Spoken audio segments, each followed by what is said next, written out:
Puji nama Tuhan, dipersilakan duduk ya. Bisa kembali untuk semua tim daripada Praise and Worship pada hari ini. Dan hari ini kita akan bersama-sama belajar tema yang baru, The Next Person. Secara hurufiah artinya adalah orang berikutnya atau orang selanjutnya. The next person ini mengajarkan kepada setiap kita untuk kemudian bisa memuridkan orang lain. Amin, saudara. Untuk bisa mengabarkan kekayaan kasih karunia daripada Tuhan yang telah Tuhan percayakan kepada kita untuk kemudian bisa dibagikan kepada orang lain. The next person ini boleh dapat saya katakan sebagai suatu cara bagi kita untuk menduplikasi apa yang Tuhan kerjakan dalam hidup kita kepada orang lain. Misalkan sebagai seorang gembala atau sebagai seorang pembicara, pengkhotbah, saya harus bisa menduplikasikan diri saya supaya kemudian ada orang lain yang bisa jadi pembicara, pengkhotbah atau menjadi gembala. Nah, demikian kepada setiap yang lainnya, saudara. Apa yang telah Tuhan anugerahkan, percayakan, skill, kemampuan, pengurapan Tuhan dalam kehidupan kita, itu bisa kita duplikasikan kepada orang lain. Dan itu bisa berpotensi membuat orang lain yang kita muridkan, orang lain yang kita ajari, saudara, untuk menjadi the next person atau orang berikutnya bisa lebih dahsyat dari pemakaian Tuhan atas hidup kita. Jadi kalau kemudian setiap care group leader bisa menduplikasikan untuk memunculkan care group leader yang lain, saudara. Demikian setiap leader yang ada di tempat ini bisa menduplikasikan untuk kemudian muncul leader yang baru, saudara. Amin, saudara. The next person mengajarkan kita akan hal itu. Gambar berikut ini adalah penampilan atau foto daripada hubungan seorang pelatih dan pemain. Namanya adalah yang di sebelah pakai jas dan dasi itu adalah Josep Guardiola. Dikenal sebagai Pep Guardiola. Dia adalah seorang pemain yang berposisi saat aktif sebagai pemain, sebagai seorang gelandang bertahan. Ketika dia dilatih oleh sang maestro Johan Cruyff, yang merupakan legenda sepak bola Belanda yang sangat terkenal dengan filosofi total football. Dan kemudian oleh Johan Cruyff kepada Pep Guardiola, pola dari total football itu kemudian diubah menjadi suatu permainan yang dikenal dengan nama tiki taka, saudara ya. Tiki taka itu adalah pola menyerang dengan suatu permainan yang bisa mendominasi dalam penguasaan bola bisa sampai 60% bahkan sampai 70%. Itu bertumpu kepada penguasaan bola dengan operan yang pendek, merapat, dan itu dari 2-3 pemain yang bisa membentuk suatu umpan segitiga. Dan saat Pep Guardiola ini kemudian dipromosi menjadi pelatih senior. Sebelumnya dia adalah pelatih Barcelona Junior. Kemudian dipromosi di 2006 untuk menangani Barcelona Senior. Dia kemudian mengubah pola sistem permainan yang sebelumnya diterapkan pelatih sebelumnya. Pelatih sebelumnya menerapkan sebuah pola yang kemudian di dalam roh permainannya sangat bergantung kepada Ronaldinho Gaucho, saudara ya. Dan dia seorang pemain seniman yang sangat luar biasa dengan kemampuan umpan yang begitu sangat akurat. Tapi karena dia mau mengubah pola permainannya, dia kemudian menyingkirkan Ronaldinho tersebut, dijual untuk ke klub yang lain karena dia mau melihat potensi di dalam diri Lionel Messi yang kemampuannya tidak akan keluar secara maksimal kalau kemudian Ronaldinho-nya ada di dalam lapangan. Makanya kemudian harus menjadi satu sentra permainan, satu orang yang harus bisa menjadi pusat daripada permainan itu, sehingga kemudian saat dia menangani Barcelona Senior itu, maka kemudian Messi itu dia tempatkan untuk menjadi pusat daripada permainan Barcelona. Dan itu ditempatkan bukan sebagai winger, bukan sebagai striker, bukan sebagai gelandang. Dan kemudian muncul suatu istilah yang baru namanya false nine. Artinya nomor 9 palsu. Kalau orang yang tahu sepak bola, nomor 9 itu adalah striker. Jadi kalau false nine itu adalah striker palsu. Apa maksudnya? Dia tidak secara dalam posisi sebagai striker, tapi dia berada di sebuah posisi sebagai gelandang dan mengatur permainan. Sewaktu-waktu dia bisa muncul sebagai seorang penyerang. Makanya kalau kita melihat, kalau biasanya gelandang penyerang, pasti yang dominan di dalam angka yang dia ciptakan adalah assist. Atau suatu umpan yang bisa diteruskan pemain selanjutnya untuk menjadi gol. Itu assist. Itu kalau playmaker. Kalau striker itu dia adalah penyelesai yang pencetak gol. Biasanya kalau striker itu pasti data atau kemampuannya dia adalah menciptakan gol.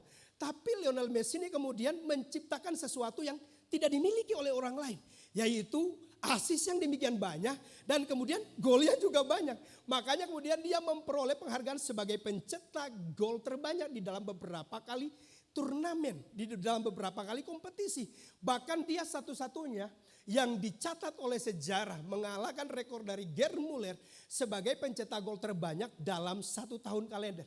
Dari bulan Januari ke Desember 91 gol. Sampai dengan hari ini nggak ada orang yang bisa memecahkan rekor tersebut. Dan yang luar biasanya selain dia mencetak gol yang banyak, dia juga pemberi assist, saudara.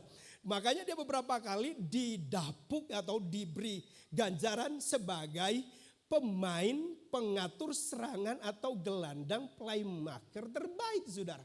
Dan itu tidak dimiliki, statistik itu tidak dimiliki oleh pemain yang lain. Makanya keunikannya di situ. Dan pola daripada tiki taka itu kemudian mendominasi dunia. Tidak ada pelatih sehebat daripada Guardiola yang kemudian bisa melihat potensi itu, kemudian mengoptimalkannya dan menerjemahkannya strateginya di lapangan dengan pola tiki taka yang kemudian dalam satu tahun bisa menghasilkan sextuple. Artinya apa? Dalam setahun kalender semua kejuaraan apapun itu dimenangkan oleh Barcelona. Dan sampai dengan saat ini belum ada klub yang bisa menyamai raihan itu. Dan itu bisa dimungkinkan hubungan antara Josep Pep Guardiola bersama dengan Lionel Messi. Nah, makanya itu sesuatu hal yang luar biasa sekali. Dan saya mau saudara ya, dari apa yang dilakukan oleh Josep Guardiola. Secara pemain sebetulnya dia tidak terlalu sementereng daripada Lionel Messi. Benar, sebagai gelandang bertahan dia pengatur otak serangan daripada permainan Barcelona di bawah Johan Cruyff dan meraih satu piala champion. Tapi Messi bisa meraih 4, sudah. Guardiola hanya 1, Messi-nya 4. Guardiola belum pernah memenangkan Ballon d'Or, itu penghargaan pemain yang terbaik. Messi-nya udah 7, saudara. Jadi bisa lebih hebat, lebih luar biasa daripada pelatihnya, saudara. Dan seorang pelatih yang baik, dia harus bisa menghasilkan murid yang bahkan harus lebih luar biasa. Amin, saudara. Nah, hari ini kita akan belajar dari kisah antara Barnabas dan Saulus. Di dalam Kisah Para Rasul pasal 11 ayat 24 sampai 26. Mari sama-sama kita bangkit berdiri.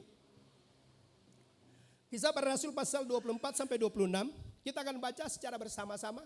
Hanya 3 ayat saja dari kata karena Barnabas. 3, 2, 1. Karena Barnabas adalah orang baik, penuh dengan Roh Kudus dan iman, sejumlah orang dibawa kepada Tuhan. Lalu pergilah Barnabas ke Tarsus untuk mencari Saulus, dan serta bertemu dengan dia, ia membawanya ke Antiokhia. Mereka tinggal bersama-sama dengan jemaat itu 1 tahun lamanya, sambil mengajak banyak orang. Di Antiokhia murid-murid itu untuk pertama kalinya disebut Kristen. Dipersilakan duduk.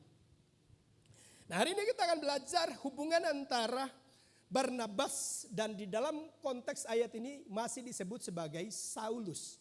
Ya, jadi belum berubah kepada Paulus. Barnabas dan Saulus. Bagaimana peran daripada Barnabas sebagai seorang yang mementoring Saulus untuk kemudian menjadi seorang yang begitu luar biasa. Ada beberapa kriteria, saudara ya. Ada beberapa kualifikasi daripada Barnabas. Yang pertama, Barnabas itu orang baik. Katakan Barnabas orang baik. Ada nama yang identik, namanya Barabas. Jadi jangan salah, jangan sampai Barabas orang baik. Diingat-ingat pulang rumah, Barabas orang baik. Barabas itu orang jahat, saudara. Barabas orang jahat. Karena saat Tuhan disalibkan, nah itu kan diberikan pilihan. Mau pilih siapa? Mereka meneriakan apa? Salibkan Yesus, bebaskan Barabas. Jangan salah, bebaskan Barnabas. Jangan salah, saudara ya. Jadi Barnabasnya orang baik, sementara Barabas orang jahat ya. Jadi Barabas orang jahat. Nah, ini yang dimaksudkan atau didefinisikan orang baik ini bagaimana sih? Saya mau untuk kemudian ada beberapa pendapat menurut kakak Faithko, orang baik itu yang gimana sih? Yang lain-lain siap-siap. Orang baik itu seperti apa? Satu kata bisa. Ya? Ya? Oke, masih kaget dia. Ya. Oke, boleh Olive, orang baik. Ya, orang yang melakukan kebenaran. Oke, Sharon, ya Sharon.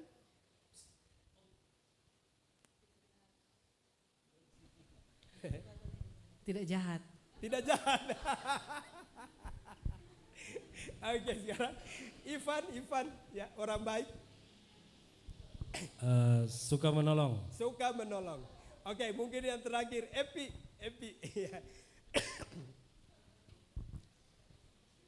Tidak merugikan orang lain. Tidak merugikan orang lain.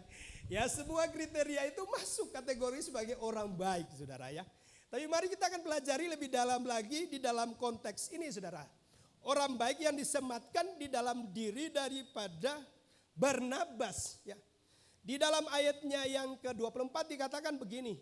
Karena Barnabas adalah orang baik, penuh dengan Roh Kudus dan iman, sejumlah orang dibawa kepada Tuhan. Dalam Child Commentaries, saudara ya, orang baik itu didefinisikan sebagai, bisa buka ya. Orang baik itu didefinisikan sebagai seorang yang, dalam bahasa Inggrisnya a good man. Yaitu seorang yang generous, seorang yang charitable. Dari dua kata ini sebetulnya memiliki pengertian yang sama. Sebagai seorang yang murah hati. Sebagai seorang yang suka memberi. Suka menolong atau ya suka kemudian bisa membantu orang lain. Itu yang disebut sebagai orang baik ya. Dalam konteks yang diterangkan dalam Child Commentaries.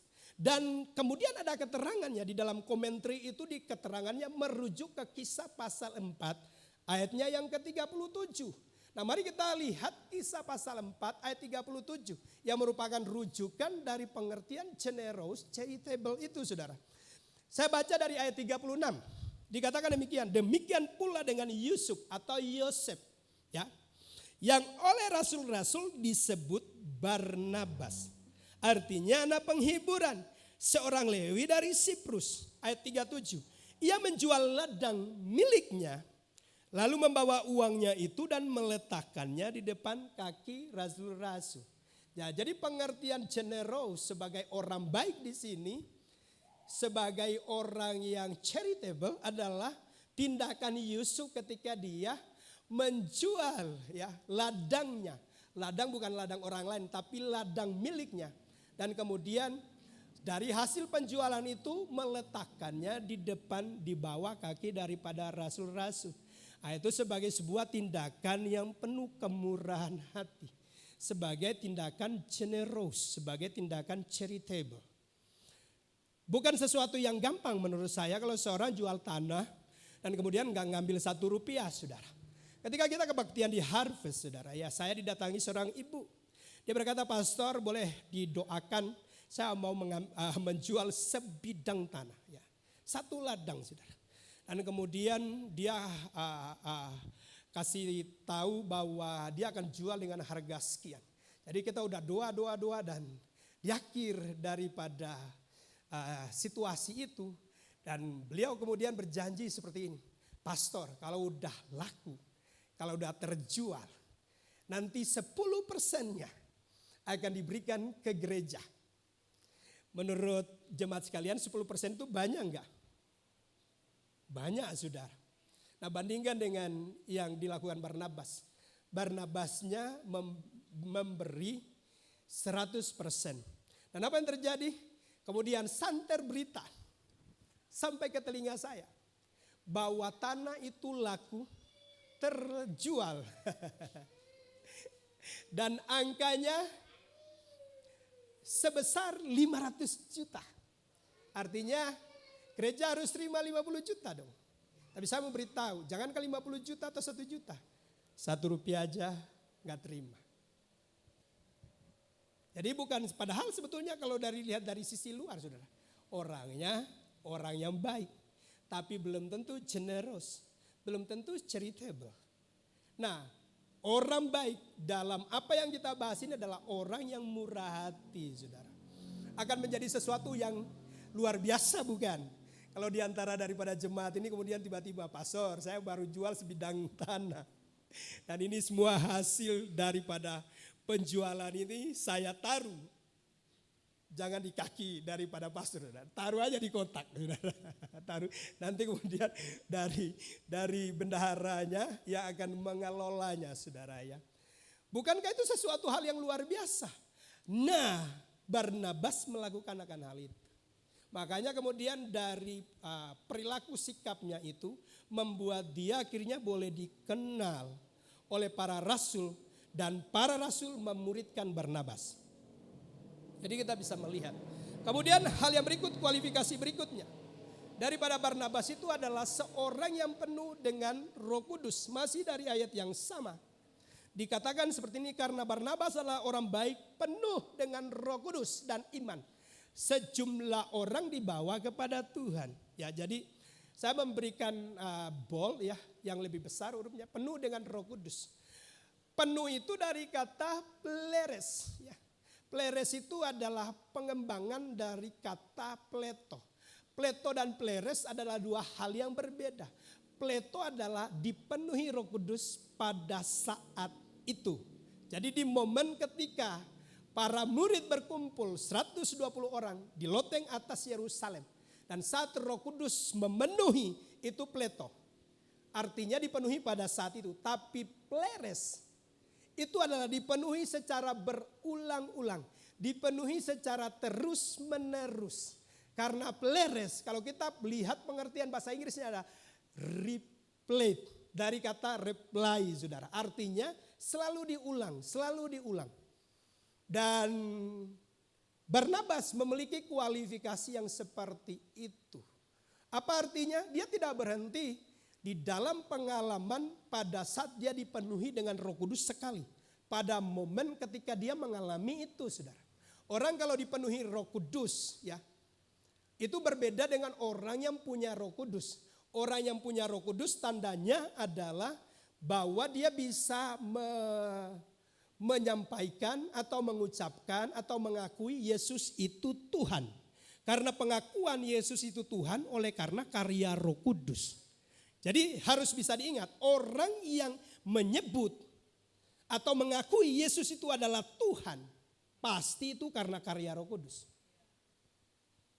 Jadi kita nggak bisa kemudian ya menjudge ya untuk daripada golongan tertentu bahwa mereka tidak punya Roh Kudus hanya karena tidak berbahasa roh. Jadi orang yang mengakui Yesus itu Tuhan pasti ada Roh Kudus. 1 Korintus 12 ayat 3 ya, bahwa tidak ada orang yang dapat mengakui Yesus itu Tuhan kalau tanpa Roh Kudus. Dan kalau kemudian orang hanya mengaku, oh Yesus itu nabi, oh Yesus itu adalah orang yang dengan moral yang tinggi, oh ya pasti nggak ada Roh Kudusnya. Amin, sepakat? Tetapi perihal punya Roh Kudus dan dipenuhi Roh Kudus adalah hal yang berbeda. Dipenuhi Roh Kudus tandanya adalah dia bisa berbahasa bahasa yang baru. Seperti yang diberikan oleh Roh Kudus itu. Entah itu glossolalia, yaitu yang disebut sebagai bahasa lidah. Ungkapan yang tidak beraturan. Orang lain bisa ngomong begini, saudara. Tapi kalau kemudian dari dalam dirinya mengalir suatu aliran-aliran yang membawa kepada sukacita, damai sejahtera. Nah itu pasti pekerjaan daripada Roh Kudus. Kalau kemudian dia dibarengi, ketika dia mengucapkan hal yang seperti itu, orang yang memiliki roh yang sama akan membawa kepada damai sejahtera. Masih ingat yang lalu 1 tambah 1 sama dengan 1? Karena dikerjakan oleh roh yang sama. Sekalipun kemudian nanti diberikan. Jadi bisa ada dua, saudara ya. Orang yang berbahasa roh oleh karena dipenuhi Roh Kudus berbeda dengan orang yang berbahasa roh oleh karena itu adalah karunia. Apa perbedaannya? Kalau karunia harus diterjemahkan. Tapi kalau bahasa roh karena dipenuhi nggak perlu diterjemahkan. Jadi kalau seseorang, makanya Paulus menekankan, aku lebih suka orang bernubuat daripada berbahasa roh dalam konteks itu karunia. Karena kalau kemudian dia bahasa roh sebagai suatu karunia tanpa diterjemahkan, itu tidak akan membawa kepada sebuah pertumbuhan kerohanian. Gak berguna. Makanya Paulus ngomong begini, aku lebih suka orang bernubuat ketimbang berbahasa roh. Bukan berarti berbahasa roh dalam konteks karunia lebih rendah daripada bernubuat. Karena sama-sama sebetulnya itu karunia. Makanya Pak, kalau umpama berbahasa roh, ya sudah yang harus diterjemahkan. Bisa memahami sampai di sini? Kalau saya ngomong dengan Pak Okta, Pak Aris, dengan Dixon, dengan bahasa Tagulandang, bukankah buat kalian itu asing? Jadi kalau kemudian saya ngomong dalam pertemuan ibadah, dalam konteks menggunakan bahasa Tagulandang, buat kalian tidak membangun kalau tidak diterjemahkan. Jadi harus kalau saya ngomong, harus diterjemahkan ke bahasa Indonesia supaya kemudian semua yang lainnya memahami. Begitulah bahasa roh, saudara, dalam konteks karunia. Tapi kalau kemudian karena kepenuhan Roh Kudus, itu sebagai suatu tanda kepenuhan Roh Kudus, enggak perlu diterjemahkan. Tapi pasti akan membawa kepada damai sejahtera dan sukacita. Karena dikerjakan oleh roh yang sama. Ingat, 1 tambah 1 sama dengan 1. 1 tambah 1 tambah 1 tambah 1 tambah 1 tambah 1 dan seterusnya tetap 1. Karena dikerjakan oleh roh yang sama. Dan biasanya kalau dalam suasana yang seperti itu, kalau seseorang berbahasa roh, kemudian ada orang dengan otoritas yang ditaruh Roh Kudus lebih kuat, pasti yang lainnya kalau mau bernubuat, ya. Ketika seseorang menyampaikan suatu bahasa roh, kemudian ada orang lain yang bahasa rohnya begitu powerful sekali, itu harus diberi jalan kepada dia. Karena itu ada otoritas pemakaian daripada Roh Kudus, bukankah itu sama? Kalau kemudian kacau suasana, itu pasti ego itu, saudara. Bukan kehendak daripada roh, tapi kehendak daripada manusianya, saudara. Karena kalau roh itu dia membawa suatu hal yang bisa mendatangkan ketentraman, damai sejahtera, sukacita. Karena dikerjakan oleh roh yang sama. Nah, perhatikan bahwa Barnabas ini adalah seorang yang pleres bukan pleto. Artinya dia punya pengalaman sebelumnya dipenuhi Roh Kudus. Tapi kemudian dia dipenuhi secara terus-menerus setiap hari. Yang disebut sebagai replay atau replayed, saudara. Diulang. Nah, setiap kita pasti punya pengalaman dipenuhi Roh Kudus, benar? Ya, sebagian besar lah. Nah, itu pleto ketika pertama kali. Mungkin kita mengalami peristiwa Pentakosta itu 10 tahun lalu, 20 tahun lalu, 5 tahun yang lalu. Tapi pertanyaannya, apakah kita akan terus untuk mengalami pengulangan demi pengulangan. Mengalami replay, mengalami pleres dalam hidup kita, itu penting, saudara. Ya. Karena seperti Barnabas, dia penuh dengan Roh Kudus, pleres, diulang secara terus menerus. Dan bagaimana sih caranya untuk kemudian setiap kita itu mengalami pleres dalam kehidupan kita? Gak ada cara lain kecuali harus hidup di dalam doa. Harus hidup bergaul dengan Roh Kudus. Tidak ada cara lain. Hanya dengan cara yang seperti itulah kemudian setiap kita boleh mengalami pleres. Yaitu memelihara suatu hubungan yang karib. Tidak kemudian dalam kehidupan kita akhirnya kita mengalami sudah dari waktu ke waktu mengalami kemunduran demi kemunduran. Tahun 98 itu terjadi sebuah kebangunan rohani di Fakultas Perikanan. Dan begitu banyak sekali orang yang kemudian menerima lawatan daripada Roh Kudus. Saya masih ingat di dalam latihan kepemimpinan mahasiswa Kristen yang dari Unsra tahulah kalau di setiap fakultas ada pelatihan ya model begitu dan kemudian dari tingkat universitas juga ada. Dan saya tidak akan lupa karena tempatnya di Masarang, Bukit Doa Masarang. Dan semua peserta, bahkan semua orang yang di luar, saudara, itu semuanya dilawat oleh Roh Kudus. Semuanya pada rebah. Dan mereka tanpa memandang latar belakang dari gereja mana tiba-tiba langsung berbahasa. Tapi sering waktu, mereka saat itu mengalami apa yang disebut sebagai pleto. Tapi sering waktu. Ya biasanya kalau anggur yang baru harus ditaruh di kirbat yang baru, bukan? Tapi kalau kemudian di kirbat yang lama akan bisa rusak kedua-duanya. Baik anggurnya maupun kirbat. Karena tidak dipelihara di dalam satu hubungan di dalam doa firman, dalam pujian penyembahan, dalam kehidupan pribadi yang terus bertumbuh, balik saudara, bahkan lebih parah kondisinya daripada sebelum mengalami lawatan itu. Karena itu penting buat setiap kita, yang pertama memiliki kualifikasi sebagai orang baik. Orang baik itu dikategorikan sebagai seorang yang charitable, generous, suka memberi, suka berbagi, suka memperhatikan orang lain. Tidak hanya dari sisi materi atau dari sisi keuangan semata-mata. Tapi kalau kemudian perilaku kita didasari dengan dasar yang seperti itu, kita memiliki kualifikasi seperti Barnabas. Yang kedua adalah harus dipenuhi dengan Roh Kudus. Artinya kita memelihara suatu kehidupan yang secara terus-menerus di-replay. Apa yang kemudian saat pertama kali kita mengalami Plato, bukankah keinginan kita adalah doa, saudara? Bukankah keinginan kita untuk menyembah Tuhan? Bukankah keinginan kita untuk membaca firman? Bukankah keinginan kita untuk bersekutu beribadah, saudara? Bahkan kalau kemudian ibadahnya 4 kali dihadiri, saudara. Karena itu yang saya alami 98. Mau ditaruh KKR di mana, saudara? Ikut, saudara. Kalau pembicaranya Pastor Indri Magdalena Gautama. Kebaktian IFJ Manado itu 4 kali. 3 di Hotel Ritzy, saudara. Masih ingat di Siladen Room. Satunya di Hotel Kawanua yang di Teling. 4-empatnya saya hadiri. Kenapa? Karena Plato. Plato itu memberikan suatu kehausan, kelaparan melampaui makanan dan minuman. Tahun 98 bukankah itu krisis yang luar biasa, bukan? Dan semua orang di Indonesia kenal dampak itu. Tetapi di saat yang seperti itulah, bagaimana kemudian rasa lapar dan haus akan Tuhan itu membuat kondisi saya seperti itu. Dan kalau kemudian orang mengalami Plato, enggak ngejar hal yang spiritual, itu tanda tanya pasti. Bahkan mau katakan, wah ya pasti dia enggak mengalami Plato. Dia enggak mengalami kepenuhan Roh Kudus. Karena orang yang dipenuhi oleh Roh Kudus bukan hanya berbahasa roh. Tapi kelihatan dari perilaku, sikapnya terhadap hal yang spiritual. Nah, tapi jangan hanya berhenti di situ. Harus kemudian dilakukan. Sehingga dari 98 saat pertama kali di 3 Januari 1998. Saya mengalami Plato dalam kehidupan saya. Sampai dengan hari ini bisa berdiri oleh karena apa? Di replay, saudara. Harus mengalami terus yang namanya peleres, dipenuhi. Karena Roh Kudus itu dilambangkan salah satunya sebagai minyak. Bukankah minyak bisa menguap? Bukankah minyak bisa rusak?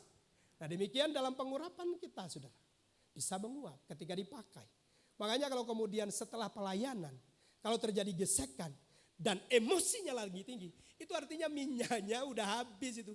Sehingga kemudian gesekan, kalau ada minyak kan gesekan tidak akan menimbulkan sesuatu yang bisa menyakiti, bukan?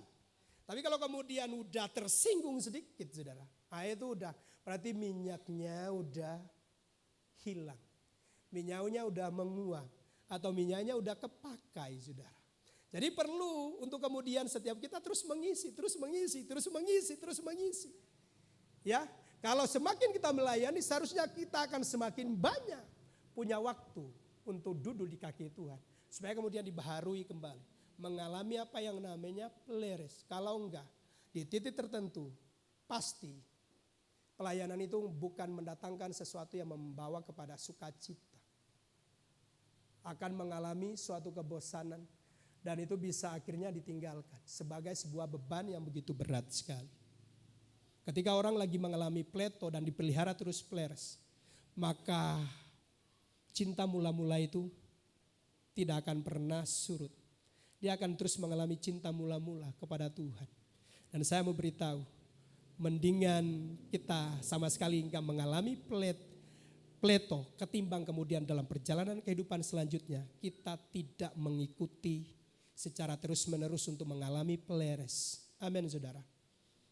Karena Tuhan senang adalah orangnya apa? Panas, saudara. Bukan kemudian mendingan sekalian dingin, saudara. Daripada kemudian akhirnya menurun dan menjadi orang yang suam-suam. Ingatkan kiri kanan. Yo harus peleres, harus di replay, diulang-ulang. Kemudian yang ketiga, saudara, kualifikasi yang berikutnya adalah bukan hanya orang baik, bukan hanya penuh dengan Roh Kudus, tapi dia juga penuh dengan iman. Dan ini penting, saudara. Ya, Karena kalau kita sudah sebagai pengikut Kristus, hidup itu bukan karena melihat, amin saudara. Hidup itu bukan melihat kepada fakta. Sekalipun kita tidak mengabaikan fakta, tapi hidup itu karena percaya. Dan itu percaya itu adalah dibutuhkan apa saudara? Iman. Dalam masih ayatnya yang sama ayat 24. Karena Barnabas adalah orang baik, penuh dengan Roh Kudus dan iman. Dan bagaimana setiap kita sih untuk punya iman saudara? Tidak ada cara lain kecuali kita benar-benar mencintai firman. Amin. Sebab Roma 10 ayat 17 dengan jelas berkata, iman itu timbul dari mana? Timbul dari pendengaran, dan pendengaran akan firman Kristus. Ya, setiap kita harus bisa setiap hari saudara, harus bisa mengisi hidup kita.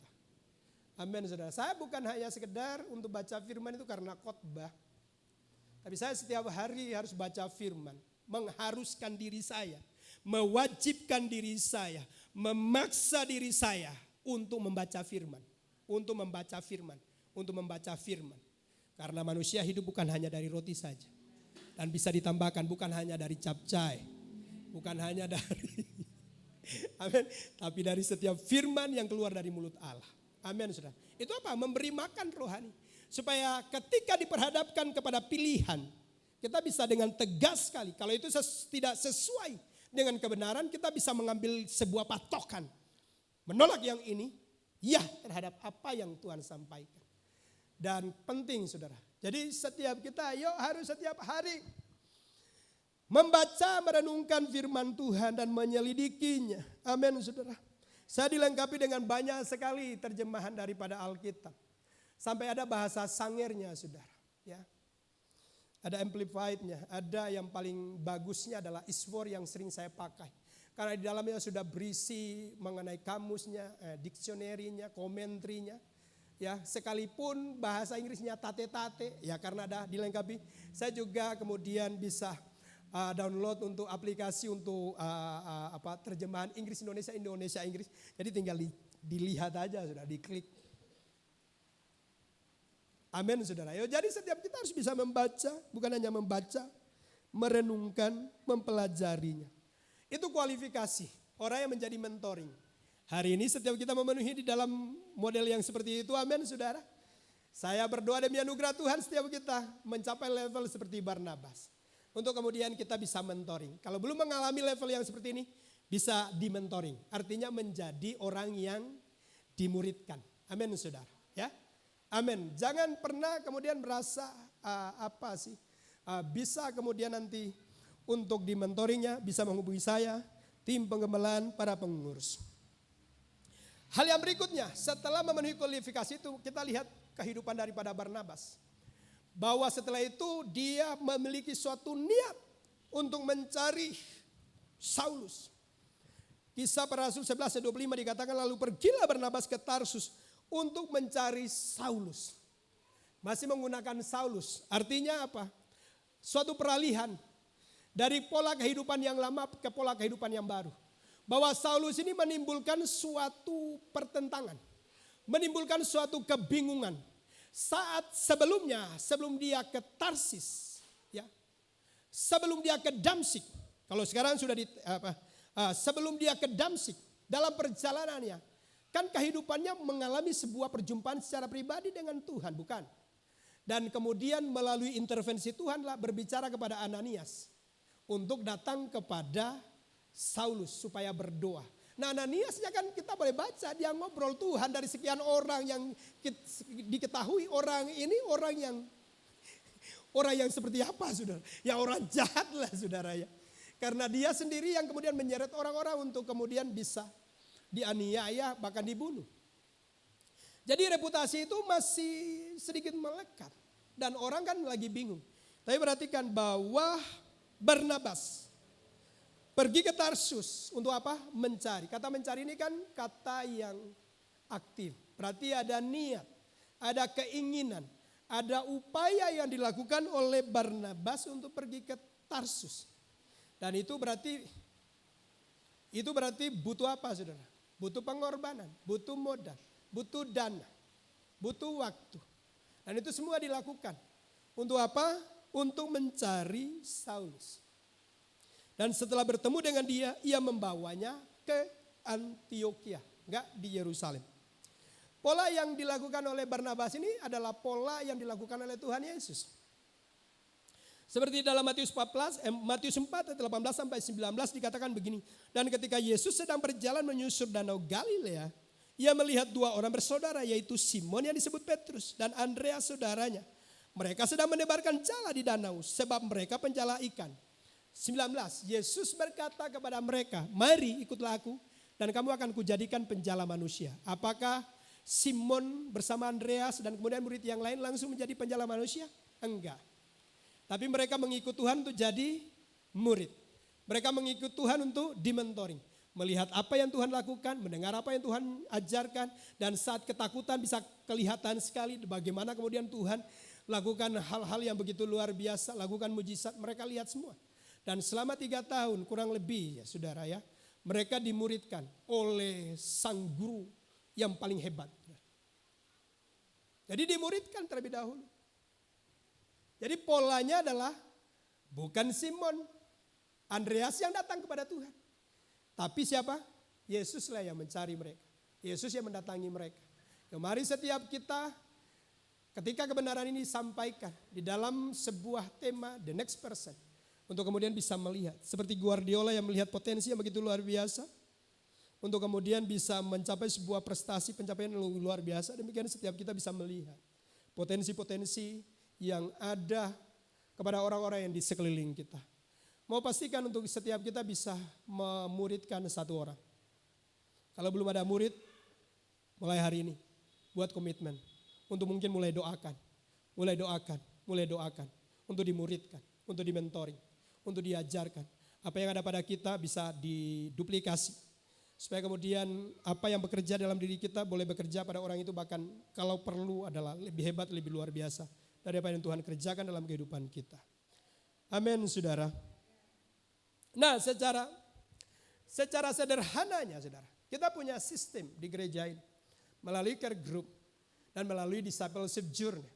Itu adalah sebuah pola pemuritan yang sudah teruji efektivitasnya. Karena itu saya mendorong untuk kemudian semua jemaat harus ada di care group. Amin saudara, harus ada di care group. Karena di care group itulah kemudian pola pemuritannya akan berjalan. Seperti para murid yang kemudian bersama-sama dengan Tuhan. Bukankah ada kelompok yang istimewa 3 orang saudara? Kemudian ada kelompok 12 ya. 3 orang itu yang kemudian jadi soko guru, mereka yang terdepan. Dan yang 12-nya yang bersama-sama sebagai suatu gerakan yang kemudian membawa Injil sampai kepada bangsa-bangsa saudara ya. Jadi mari setiap kita berada di dalam kelompok yang disebut sebagai care group. Dan kalau kemudian kita ini belum menjalani discipleship journey saudara ya. Sekarang bisa dilakukan secara tidak terlalu formal. Jadi melalui one to one. Ada orang-orang yang bisa kemudian bisa mengajarkan discipleship journey. Ada orang-orang yang kemudian ketika di care group itu bisa memonitoring, melihat potensi-potensi. Untuk kemudian diberdayakan bagi pelebaran kerajaan Tuhan. Karena di care group itu kita bisa melihat polanya saudara ya.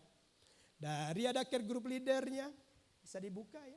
Kemudian di bawahnya dia harus mempersiapkan ada 2 core team leader. Core team leader itu adalah cikal bakal seorang leader ya. Yang kemudian dari core team leadernya itu bisa punya 3, bisa sampai 7 ya. Murid, M itu adalah murid. Jadi murid pertama, kedua, ketiga ya. Jadi masing-masing core team leader. Dan kita mulai dengan step yang seperti itu sekarang. Jadi kalau kemudian begitu masuk di care group saudara ya. Care group leadernya akan melihat setiap potensi melalui diskusi, mungkin kemudian melihat wah ya dia punya karunia ini, dia punya skill ini, dia punya kemampuan itu yang kemudian bisa akhirnya dipakai, digunakan untuk pelayanan. Kita melihat suatu pertumbuhan yang signifikan bukan ke anak-anak TYC kita. Ketika mereka berada di care group, ketika mereka dikasih discipleship journey, ketika melihat potensi mereka, mulai mereka dilatih dan mereka saya yakin saudara. Dari usia-usia belasan ini aja sudah begitu sedemikian luar biasanya. Kalau usia belasan itu Ya kalau di usia saya dan generasi saya pasti masih lagi nakal-nakalnya sudah. Tapi kalau mereka kemudian kita bisa melihat ada di rumah Tuhan, bertumbuh di rumah Tuhan, melayani rumah Tuhan. Bukankah itu sesuatu hal yang dahsyat, bukan? Dan mari pola yang seperti ini yang harus kita giatkan. Kita bersyukur ada 4 care group daripada TYC khusus untuk anak-anak remaja kita. Anak-anak pemuda kita dan yang mahasiswa atau pelajar. Dan kita bersyukur sekarang udah ada 8 saudara. Care group yang secara umum jumlahnya 12. Seperti murid Tuhan. Jumlahnya 12. Dan kita berharap kalau kemudian ini pola ini bisa kita lakukan semuanya bersama-sama. Akan terjadi pelipat gandaan, bukan? Amin saudara ya. Jadi dari 1 menjadi 2, 2 menjadi 4, 4 menjadi 8, 8 menjadi 16 dan seterusnya. Karena pola itu yang dialami oleh Barnabas. Bisa dibuka ya. Jadi dari Petrus kepada Barnabas, tentunya Petrus bersama murid yang lain ya punya murid-murid yang lain lah. Kemudian setelah itu kepada Paulus, Paulus memuridkan Timotius, Titus, Filemon. Dan kita kemudian bisa melihat Injil itu sampai kemana? Sampai ke bangsa-bangsa. Apa dampaknya? Mari kita dilihat di ayat 26 daripada pola ini. Kisah para Rasul 11 ayat 26. Mereka tinggal bersama-sama dengan jemaat itu 1 tahun lamanya. Jadi ada periode waktu 1 tahun. Tapi kita bisa lihat bahwa ketika 1 tahun itu aja dampaknya mereka mengajar banyak orang. Dan kita lihat kan bahwa ketika Barnabasnya menjemput Saulusnya tidak ke Yerusalem tapi ke Antioquia. Antioquia itu di kemudian hari memegang peranan penting menjadi gereja yang justru mengirim misionaris. Yang kemudian dampaknya sampai ke Eropa. Dan pertama kali orang itu disebut sebagai Kristen, pengikut Tuhan, murid Tuhan adalah di Antioquia. Mari kita lihat dampak daripada pemuritan yang dilakukan oleh Barnabas. Barnabas ketimbang Paulus siapa yang lebih dahsyat?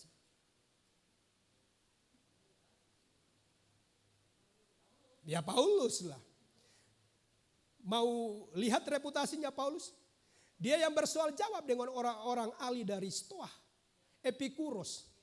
Itu yang ketika Pastor Luki Saryawan berbicara tentang ya bagaimana pengaruh daripada orang-orang Epikuros. Itu Paulus lah yang. Karena apa? Kecerdasannya dia. Jadi orang-orang Stoa, Epikuros bersoal jawab itu dengan Paulus. Bukan dengan Barnabas. Saudara. Karena apa? Dia memang betul-betul ahli. Saudara. Dia tahu titik komanya, tanda seru, tanda bacanya tentang Taurat. Saudara. Dan kita lihat dampaknya, ini perjalanan Paulus saja. Udah keluar dari wilayah Asia Barat Daya ini. Daerah-daerah Israel, Yerusalem. Ya. Kemudian sampai nyebrang ke Makedonia, ada kota Filipi. Dan bahkan sampai di Roma di Italia. Karena siapa? Karena Paulus. Dan dialah, kalau Barnabas kan gak ada suratnya. Tapi Paulus dari kitab Roma sampai dengan Filemon. Kita lihat saudara, dampak. Di penginjilannya begitu hebat sekali. Membuat Injil sampai di Eropa. Oleh karena apa? Faktor pemuritan. Dilakukan one to one. Oleh siapa? Oleh Barnabas. Hari ini saya mendorong untuk setiap kita bisa menemukan the next person dari kita. Untuk kemudian bisa dipakai lebih. Jadi bisa melakukan one to one. Challenge-nya gak perlu 2. 1 aja start. Siapa tahu kemudian Tuhan anugerahkan. Ya beda mungkin Pastor Eren Ruth yang dipercaya dengan banyak murid saudara ya. Ya lakukan 1 lah saudara. One to one. One to one. One to one. Dampaknya begitu hebat. Dampaknya begitu luar biasa. Dari Antioquia kepada bangsa-bangsa. Saya bermimpi dari Tondano ke bangsa-bangsa. Bukan dari Yerusalem. Saudara. Karena Petrusnya dan murid-muridnya sudah tetap tinggal di Yerusalem. Sementara kita lihat Barnabas gak ke Yerusalem. Ke Yerusalem hanya untuk memperkenalkan siapa Saulus yang telah berubah menjadi Paulus. Dan mereka kemudian diterima oleh para rasul itu. Berjabat tangan dengan para rasul itu. Tapi kemudian dari Antioquia lah. Siapa tahu. Dari Tondano lah. Amin saudara. Sampai ke bangsa-bangsa. Kalau ini yang kemudian kita lakukan pola yang seperti yang dilakukan oleh Barnabas. Pola yang dilakukan oleh para murid. Pola yang juga dilakukan oleh IFGM. Pola yang juga harusnya kita lakukan di tempat ini. Saya menutup dengan kisah seorang bernama David. David ini remaja. Dia bukan pengikut Tuhan. Dan mengidap penyakit TBC. Sepertinya enggak ada harapan untuk sembuh. Tapi satu hari dia dikunjungi oleh seorang gadis perempuan. Dan dikunjunginya setiap hari. Ngapain perempuan ini datang? Perempuan ini datang untuk kemudian menceritakan tentang kisah tentang Tuhan Yesus. Dan David ini kemudian meninggalkan keyakinan yang lama. Percaya kepada Tuhan. Karena dikunjungi setiap hari. Dilakukan one to one oleh perempuan, gadis perempuan ini. Dan di samping dia memberi dirinya untuk kemudian dibaptis. Menjadi percaya kepada Tuhan. Dia merasa ada satu panggilan. Dan kemudian tahun 56 dia memulai suatu pelayan. Karena merasa ada panggilan untuk melayani.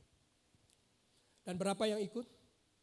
Dia melayani satu keluarga dan hanya 3 orang.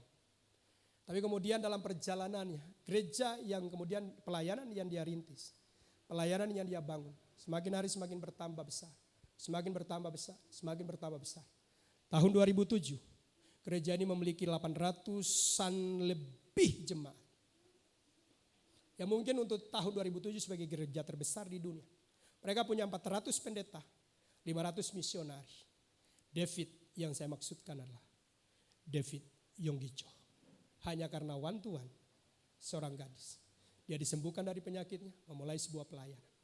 Mungkin di sekeliling kita ada Saulus, ada David saudara. Yang perlu untuk kemudian kita bisa muridkan. Amin saudara. Jangan berkecil hati dengan satu murid. Satu murid bisa menghasilkan daya ledak yang begitu luar biasa.